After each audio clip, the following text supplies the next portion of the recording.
चलिए आज बात करते हैं 19वीं सदी के दो बड़े विचारकों की, कार्ल मार्क्स और पियरे जोसेफ प्रूदों। इनके बीच विचारों की एक ऐसी जबरदस्त टक्कर हुई जिसने आने वाली दुनिया की राजनीति और इकोनॉमी की दिशा ही बदल कर रख दी। ये वो सवाल था जो उस वक्त सबके दिमाग को चकरा रहा था। औद्योगिक क्रांति का दौर था। एक तरफ नए नए कारखाने खुल रहे थे, शहर बस रहे थे और कुछ लोग अमीर से और अमीर होते जा रहे थे, तो वहीं दूसरी तरफ मजदूरों की जिंदगी बद से बदतर होती जा रही थी। इसी पहेली को सुलझाने की कोशिश ने इन दो विचारकों को आमने सामने ला खड़ा किया। तो इस पूरी लड़ाई को समझने के लिए चलिए थोड़ा टाइम में पीछे चलते हैं 19वीं सदी के यूरोप में। ये एक ऐसा दौर था जब हर तरफ भारी उथल पुथल मची हुई थी। ये सिर्फ मशीनों का जमाना नहीं था, बल्कि नए और क्रांतिकारी विचारों के जन्म का भी दौर था। तो मैदान के एक कोने में थे पियरे जोसेफ प्रूदो। वो उस जमाने के एक तरह से सेलिब्रिटी विचारक थे। उनकी किताब गरीबी का दर्शन और उनका नारा संपत्ति चोरी है लोगों की जुबान पे था। और दूसरे कोने में थे एक नौजवान जोशीले विचारक कार्ल मार्क्स, जो प्रूदो की बातों से जरा भी इत्तेफाक नहीं रखते थे। ये पूरी जंग किताबों के जरिए लड़ी गई। 1846 में प्रूदो की किताब आई और ठीक एक साल बाद 1847 में मार्क्स ने इसका करारा जवाब दिया। और देखिए, उन्होंने अपनी किताब का नाम जानबूझकर प्रूदो की किताब का उल्टा रखा, दर्शन की गरीबी। ये नाम ही अपने आप में एक तंज था। मतलब वो सीधा सीधा कह रहे थे कि प्रूदो के दर्शन में ही कोई दम नहीं है। तो चलिए सबसे पहले देखते हैं कि इनकी लड़ाई शुरू कहां से हुई। सवाल बड़ा बुनियादी था। किसी भी चीज की असली कीमत, उसकी वैल्यू आखिर होती क्या है और ये तय कैसे होती है? प्रूदो ने एक आइडिया दिया जिसे उन्होंने कहा गठित मूल्य। उनका आइडिया देखिए बड़ा सीधा साधा था कि भाई किसी भी चीज की असली कीमत उतनी ही होनी चाहिए जितना उसे बनाने में मेहनत यानी कि समय लगा हो। अगर जूते की एक जोड़ी बनाने में 5 घंटे लगते हैं तो उसकी कीमत 5 घंटे की मेहनत के बराबर हो। उनका मानना था कि इससे बाजार में इंसाफ आएगा और शोषण खत्म होगा। सुनने में तो ये बहुत सही लगती है ना? लेकिन मार्क्स ने इसमें तुरंत एक बहुत बड़ी कमी पकड़ ली। उन्होंने एक सीधा सा सवाल उठाया, अच्छा ये बताओ, अगर एक कारीगर आलसी हो और दूसरा बहुत फुर्तीला, तब क्या होगा? मार्क्स ने इस बात को एक बड़े सरल उदाहरण से समझाया। मान लीजिए एक आलसी मोची है जो एक जोड़ी जूते 10 घंटे में बनाता है और एक फुर्तीला मोची है जो वही जूते सिर्फ 5 घंटे में बना देता है। अब प्रूदो के हिसाब से तो आलसी मोची के जूते दुगने कीमती हो गए। मार्क्स ने कहा, यह क्या बात हुई? ये तो सरासर बेवकूफी है। इस हिसाब से तो समाज में काम चोरी को बढ़ावा मिलेगा।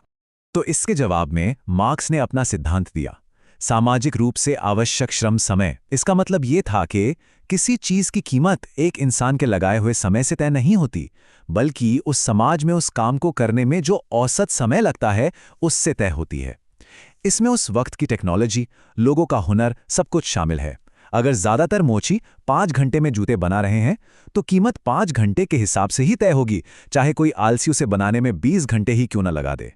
अब देखिए, ये बहस सिर्फ इकोनॉमी तक नहीं रुकी, ये और भी गहरी होती चली गई और इतिहास और दर्शन के सवालों तक पहुंच गई।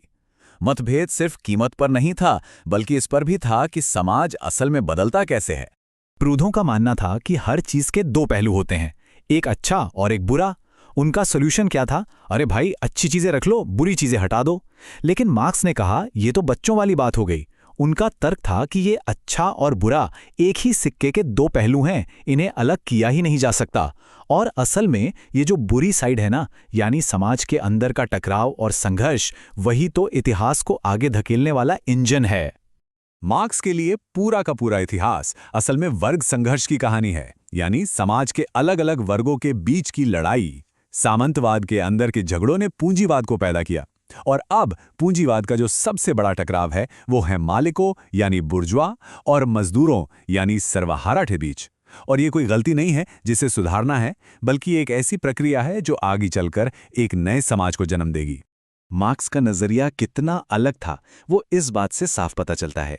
उनके हिसाब से पूंजीवाद के बुरे हिस्सों जैसे कि शोषण और गैर बराबरी को सिस्टम को तोड़े बिना हटाने की कोशिश करना, ये तो वैसी ही बात हो गई कि कोई कहे भाई राजा तो चाहिए पर उसका जुल्म नहीं चाहिए।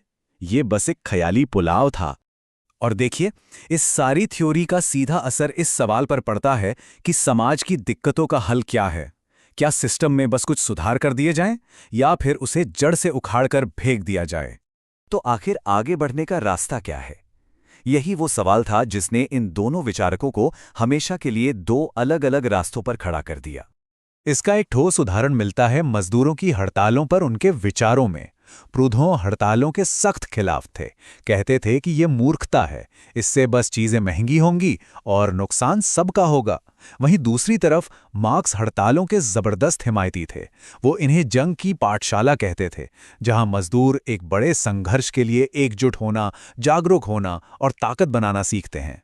और यहीं पर हम उनके बीच के सबसे बड़े फाइनल अंतर पर आते हैं। प्रूधों का रास्ता था पूंजीवाद में सुधार का।